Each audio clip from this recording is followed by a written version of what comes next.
intéresser aujourd'hui l'exercice 25, page 277, géométrie dans l'espace. Donc j'ai une configuration de tétraèdre, donc c'est un solide à 4 côtés qui sont des triangles.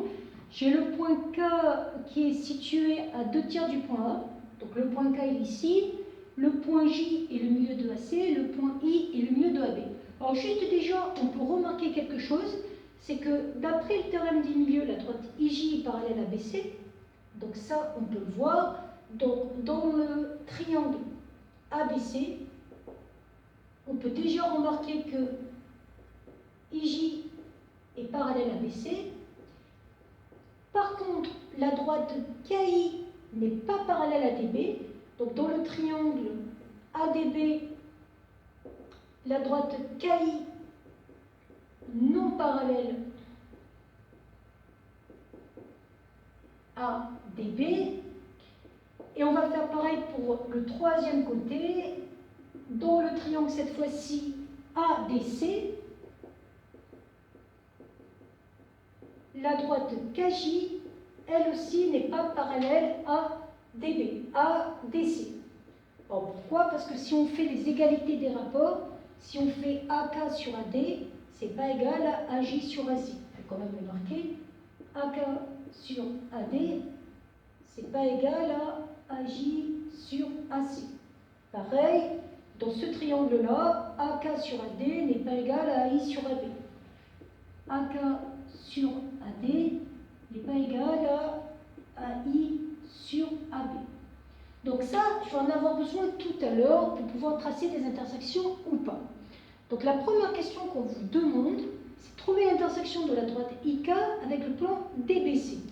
Alors déjà, on va essayer de voir, et c'est toujours le même système, est-ce qu'on peut trouver une droite du plan DBC qui est coplanaire avec KI. Donc on voit très bien que quand je prends le plan DBC qui est ici, et quand je prends la droite IK, puis après je prendrai ce plan-là, la droite IK, elle est coplanaire avec la droite DB. Donc ça, c'est très important, parce qu'à partir du moment où vous savez que la droite IK et DB sont coplanaires, elles ne peuvent être que parallèles ou séquentes. Or, tout de suite avant, avec le théorème des milieux ou Thalès, ça dépend de quelle configuration on a vu que la droite IK ne pouvait pas être parallèle à DB. Donc elles sont séquentes. Et elles sont séquentes en un point que je vais appeler par exemple M. Donc droite séquente. Que je vais construire. Donc, je prolonge IK, je prolonge DB et je pointe. Je vous rappelle qu'en perspective cavalière, l'alignement des points est conservé. Donc je peux prolonger quand on a comme ça des droites coplanaires. Ce point que je viens de construire, il appartient à la droite DB. Donc, il appartient au plan DBC. Ce point que je viens de construire, il appartient à la droite KI. Donc, qu'est-ce que je viens de trouver? Je viens de trouver un point qui était à la fois sur la droite KI et à la fois dans DBC.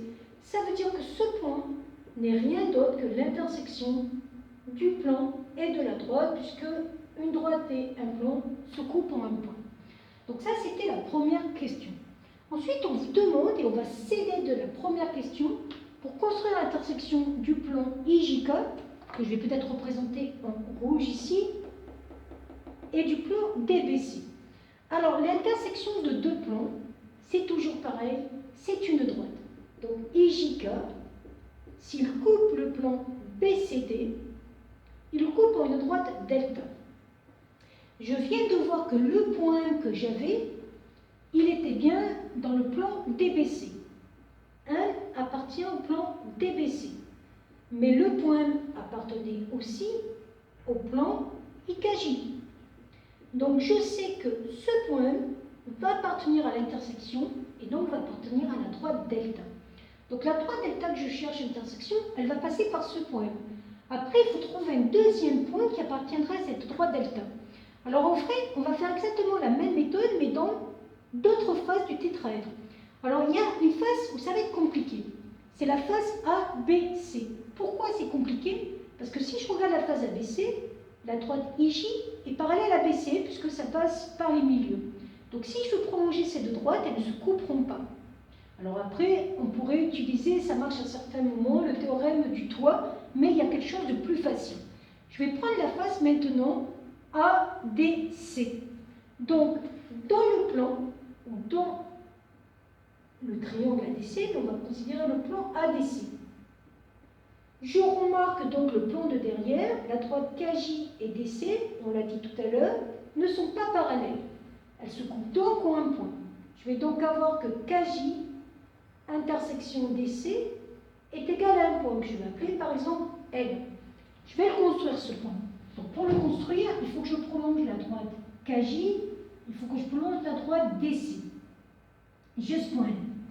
Et ce point L, il appartient à quoi? Il appartient bien au plan IKJ, puisqu'il appartient à KJ. Donc L appartient à KJ, donc L appartient au plan IKJ. L appartient aussi à DC, puisque je l'ai fait par prolongement. Donc L appartient aussi au plan DBC. S'il appartient à ces deux plans, c'est qu'elle appartient à l'intersection de ces deux plans. Donc il appartient à delta. On voit que j'ai trouvé deux points distincts, N et M, qui appartiennent tous les deux à la droite delta. Donc la droite intersection que je cherche, c'est cette droite-là, droite delta. Voilà.